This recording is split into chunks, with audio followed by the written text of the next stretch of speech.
Question. 1757 பிப்ரவரி 9ஆம் நாள் நடைபெற்ற எந்த உடன்படிக்கையின்படி சிராஜ் உத் தௌலா ராபர்ட் கிளைவின் நிபந்தனைகள் அனைத்தையும் ஏற்றுக்கொண்டார்? எந்த உடன்படிக்கை?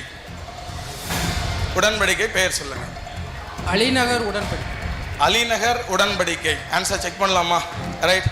ஸோ ஆன்சர் செக் பண்ணுங்க பார்க்கலாம். ஆன்சர் சூப்பர், அலிநகர் உடன்படிக்கை அப்படின்னு சொல்லலாம். ஸோ இந்த ஒரு விஷயம் வந்து நம்ம ஸ்கூல் புக்லேயே பார்த்தீங்கன்னா இருக்கும். இதை பற்றி நம்ம ஒரு சின்ன ஒரு சுவாரஸ்யமான தகவல் அப்படின்ற அந்த இடத்துல சொல்லிக்கிறேன். இப்போது நம்ம பார்த்தீங்கன்னா 1756 பார்த்தீங்கன்னா இருட்டறை துயர சம்பவம் நடக்கும். ரைட். ஸோ அதை எடுத்து பார்த்தீங்க அப்படின்னா நமக்கு வந்து பிளாசி போர் அப்படின்றது 1757 வச்சுக்கேன். அதுக்கு இடையில பார்த்தீங்கன்னா இந்த அலிநகர் உடன்படிக்கை அப்படின்றது என்னென்னா, இப்போ இருட்டறை துயர சம்பவம் அப்படின்றது சிராஜ் உத் தௌலா அவங்க வந்து பார்த்தீங்கன்னா அவங்களுடைய ஏரியாவில் பிரிட்டிஷாரை வணிகம் பண்ணுவாங்க. இதில் நல்லா பாருங்கள், அந்த வணிகம் பண்ணுறது சிராஜ் உத் தௌலாவுக்கு பிடிக்காது. அதனால் பிரிட்டிஷார் எல்லாரையும் வெளியே போக சொல்லுவாங்க. போகாத வணிகர்களை பார்த்தீங்கன்னா ஒரு சின்ன ஒரு ரூமுக்கு ஒரு பார்த்தீங்கன்னா சிறையில் வச்சு அடைச்சிருவாங்க. அப்போது பார்த்தீங்கன்னா அந்த ஒரு 144 பேரில் பார்த்தீங்கன்னா ஒரு 123 பேர் தான் இருந்து அவங்க இறந்து போயிடுவாங்கன்னு வச்சுங்களேன். அதுக்கப்புறம் என்ன நடக்குது அப்படின்றது இதே காலகட்டத்தில் நமக்கு 2வது கர்நாடக போர் அப்படின்றது தொடங்கி அப்படியே நடந்து முடிஞ்சிட்ருக்கோம்.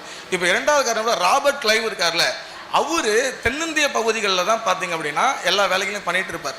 அப்போது வங்காளத்தை கூப்பிட்டு வருவாங்க. இந்த மாதிரி வந்து பிரிட்டிஷாருக்கு எதிராக அங்கே யாரும் வணிகம் பண்ணக்கூடாது சிராஜ் உத் தௌலா சொல்கிறாங்கல்ல.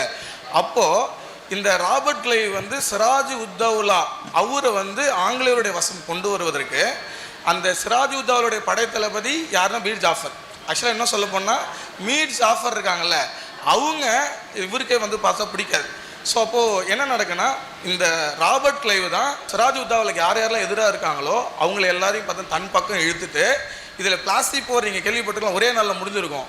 அப்படின்னா இந்த சிராஜ் உத் தௌலாவுக்கு எதிராக செயல்பட்ட ஆளுங்களை தன்வசம் இழுத்துட்டு ஈஸியாக ஒரே நாளில் பிளாஸ்டிக் போர் முடிஞ்சிருக்கும். இதில் இன்னொரு சின்ன விஷயம் என்னென்னா, பிளாஸ்டிக் போர் நடக்குள்ள ஒரு பரந்த வெளியில் பார்த்தீங்க அப்படின்னா நம்ம சிராஜ் உத் தௌலாவுடைய போர் படைவீரர்கள் இருப்பாங்க. மாமரத்துக்கு அடியில் பார்த்தீங்க அப்படின்னா நம்ம இவங்களுடைய படைவீரர்கள் இருப்பாங்க. அப்போ சோனு மழை பெய்யும். அதனால சிராஜ் உத் தௌலா ஒழுங்காக பெர்ஃபார்ம் பண்ண முடியாது, ஒரே நாள் ஈஸியாக முடிச்சு விட்ருவாங்க. அதுதான் ரைட். ஸோ அலிநகர் உடன்படிக்கை டீம் இ அப்படின்றது பார்த்தீங்கன்னா நம்ம 10 மார்க் கொடுத்துலாம். நெக்ஸ்ட் கொஸ்டின் போயிடலாமா?